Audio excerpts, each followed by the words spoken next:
Guys இப்போ வர்ற video கொஞ்சம் பாருங்க.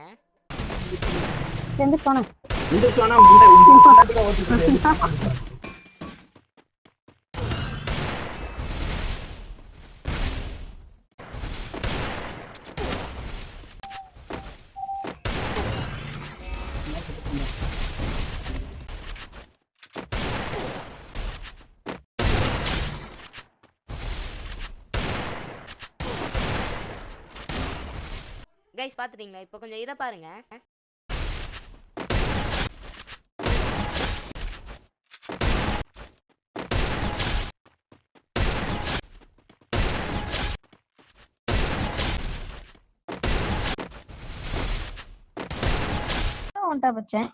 ரெண்டு தடவையா? ஆமா, இப்ப சுத்திக்கிட்டே இருந்தா அதுவா கரெக்டா தூக்குனா ஒன் டாப். என்னை முடிஞ்சா நான் எங்க இருக்கேன்னு கண்டு உடிச்சிட்ட பிராடி. இதே எங்க இருக்கீன்னு அசால்ட்டா கண்டுபிடி. கைஸ் ஆக்சுவலி இதோட நான் 3வது வாட்டி வாய்ஸ் அவுட் பண்ணுறேன். எதுக்குன்னு கேட்டிங்கன்னா ஆக்சுவலாக எடிட் வந்து கொஞ்சம் டச் விட்டு போச்சு. ஸோ ஒன்று வாய்ஸ் பண்ணதை வந்து டெலீட் பண்ணிடுறேன், இல்லைன்னா வீடியோவை டெலீட் பண்ணிடுறேன். கைஸ் ஆக்சுவலி என்ன நினச்சின்னு கேட்டிங்கன்னா நாங்கள் வந்து ஒரு 2 vs 2 போனோம். ஸோ நம்ம கில்டாளுங்க தான். ஸோ ஒரே ஒரு அண்ணா வந்துட்டு வெளியே இருந்து வந்தாங்க. ஸோ அவங்களும் தெரிஞ்சவங்க தான். ஸோ அவங்க வந்து ஃபஸ்ட் ரவுண்ட் அதாவது ஃபஸ்ட்டு மேட்ச் வந்து ஃபஸ்ட்டு 2 மேட்ச் நல்லா அடிச்சிருப்பாங்க. நம்மளாம் டிஃபீட் ஆயிருப்போம். அதை கூட நீங்கள் பார்த்துருப்பீங்க ஃபஸ்ட்டு கிளிப்பில். ஸோ செகண்ட் கிளிப்பில் வந்து நம்ம வந்துட்டு 2 மேட்ச் வந்து தரமாக ஆடினோம், ஹெட்ஷாட் அடித்தோம். நீங்களே பார்த்துருப்பீங்க.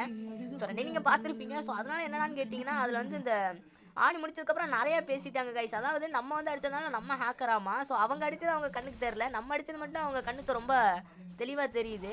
ஸோ ஆக்சுவலி அதோட ஒரிஜினல் கிளிப் வந்து நான் காமிச்ச அந்த வாய்ஸ் கால் ரெக்கார்டிங் கிடையாது. ஸோ இதுக்கு முன்னாடி பேசுனாங்க, நான் ரெக்கார்ட் பண்ண மறந்துட்டேன்.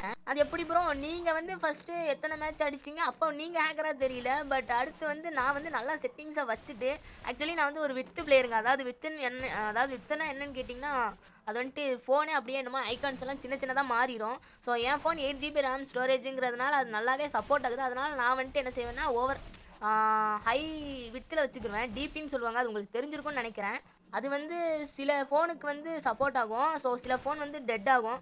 ஸோ நம்ம ஃபோன் வந்து அதில் வந்துட்டு கொஞ்சம் நல்லாவே சப்போர்ட் ஆச்சுன்னு நான் வச்சுக்கிட்டேன். ஸோ இதை வச்சுட்டு அடிச்சதுனால எனக்கு ஹெட்ஷாட் போச்சு. ஸோ அதில் என்ன வந்துச்சுன்னு தெரியல. இதில் வந்துட்டு நான் வந்து என்னமோ ஹேக்கு ஆப்பு என்னென்னமோ யூஸ் பண்ணுறேனாமா கைஸ். அவங்க அடித்தது மட்டும் தெரியவே இல்லை. ஸோ மறுபடியும் சொன்னதே திரும்ப சொல்ல வச்சுட்டாங்க.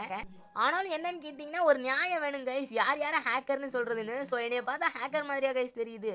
ஸோ நான் அப்படி ஹேக்கெல்லாம் யூஸ் பண்ணியிருந்தேன்னா நான் வந்து என்ன சொல்கிறது, நான்லாம் சிஎஸ் ரேங்க்டு போகும்போதே அவங்க எல்லாம் எப்போவோ சஸ்பெண்ட் பண்ண வச்சுருப்பாங்க எல்லாரும் சேர்ந்து. ஸோ என்னோட அப்நார்மல் மூமெண்ட்ஸ் எல்லாம் அவங்க பார்த்துக்க மாட்டாங்களா?